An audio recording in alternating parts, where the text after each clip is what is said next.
சென்னையில் தமிழ்நாடு பொறியாளர் கூட்டமைப்பு சார்பில் அரசின் கவன ஈர்ப்பு ஆர்ப்பாட்டம் நடைபெற்றது.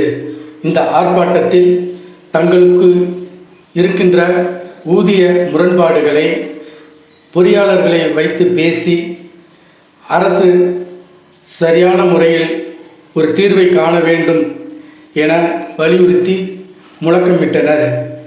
இதில் அச்சங்கத்தின் மாநில நிர்வாகிகள் உள்ளிட்ட அனைத்து நிலை பொறியாளர்களும் திரளாக கலந்து கொண்டு அரசின் கவன ஈர்ப்பு ஆர்ப்பாட்டத்தில் கலந்து கொண்டனர்.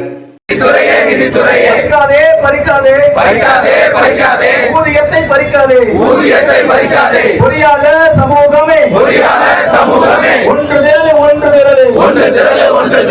உரிமை நிலைநாட்ட சமூக அந்தஸ்தை உறுதிப்படுத்த பொறியாளர் சமூகமே ஒன்று திரளு பொறியாளர் சமூக ஒற்றுமை, பொறியாளர் கூட்டமைப்பு ஒற்றுமை, பொறியாளர் கூட்டமைப்பு ஒற்றுமை, பொறியாளர் கூட்டமைப்பு ஒற்றுமை. இருக்கின்ற ஊதிய முரண்பாடுகளை குறைக்க வேண்டும். ராஜீவரஞ்சன் அளித்த அந்த புதிய ஊதிய விகிதத்தை நீங்கள் கண்டிப்பாக நிறைவேற்ற வேண்டும். இதற்கு எதிரியாக இருப்பது நிதித்துறைதான். எனவே அதில் நீங்கள் அதிகமாக கவனம் செலுத்த வேண்டும். இரண்டாவதாக நீங்கள் சொல்லும்போது காலமுறை ஊதியக்காரர்களுக்கு ஒரு டெப்டி செக்ரட்டரி, ஒரு ஜாயின்ட் செக்ரட்டரி, ஒரு செக்ரட்டரி, ஒரு பிரின்சிபல் செக்ரட்டரி, அடிஷனல் செக்ரட்டரி என்று 5 நிலைகளை வைத்திருக்கிறார்கள். ஒவ்வொரு 18/2/2026 பொறியாளர் கூட்டமைப்பின் சார்பாக பொறியாளர்களுக்கு கடந்த 15 ஆண்டுகளுக்கு மேலாக இழைக்கப்பட்ட ஒரு ஊதிய முரண்பாட்டை களைய சொல்லி மாண்புமிகு முதல்வர் அவர்களுடைய கவனத்தை ஈர்ப்பதற்காக ஒரு பேரணி மற்றும் ஆர்ப்பாட்டம் நடத்த திட்டமிட்டு சிறப்பாக நடத்தி கொண்டிருக்கிறோம். எங்களோட நீண்ட நாள் கோரிக்கையாக இருக்கிறது பொறியாளர்களுக்கு ஊதிய முரண்பாடை களையணும் அப்படிங்கிறது தான். ஊதிய முரண்பாடு அப்படின்னு எல்லாரும் மக்கள் நினைக்கிறபடி நாங்கள் யாரும் ஊதிய உயர்வெல்லாம் கேட்கல.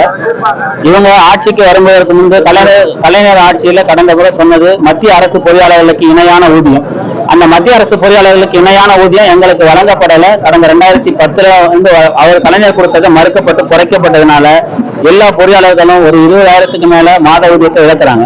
இதை மீண்டும் போராடி கேட்கும் போது மறுபடியும் ஒரு அரசாணையை போட்டு ஏற்கனவே வாங்கிட்டு இருக்கிறதுல இருந்து 20,000 குறையிற மாதிரி 2017 ஒரு அரசாணை வெளியிட்டுட்டாங்க.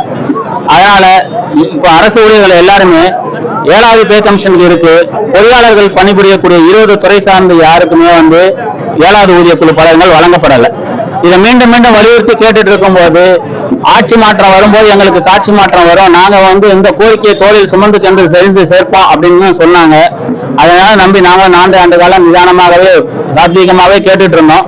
எங்களோட கோரிக்கை சரி சாய்க்கப்படலை. அதனால இப்ப நாங்களும் எங்களை நினைவூட்டக்கூடிய நிலைமைக்கு தள்ளப்பட்டிருக்கிறோம். இதன் அடிப்படையில் தான் இந்த பேரணி மற்றும் ஆர்ப்பாட்டம் நடந்திருப்பது.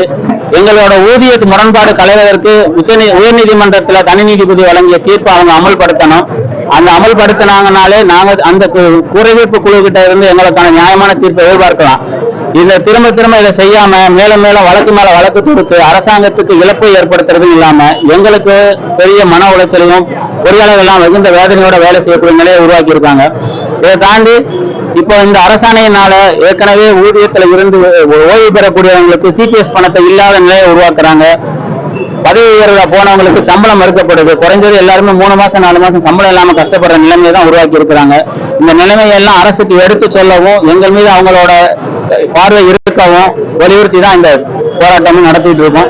மீண்டும் இந்த போராட்டத்தை வேறு வழிவகங்களில் கொண்டு போகாம எங்களோட கோரிக்கைக்கு செவிசாய்த்து உயர்நீதிமன்றம் வழங்கிய தீர்ப்பின் அடிப்படையில் அந்த ஒரு குறைதீர்ப்பு குழு அமைச்சு எங்க குறைகளை தீர்க்கணும் முதல்வர்கள் இந்த வாயிலாக கேட்டுக்கொள்கிறோம்.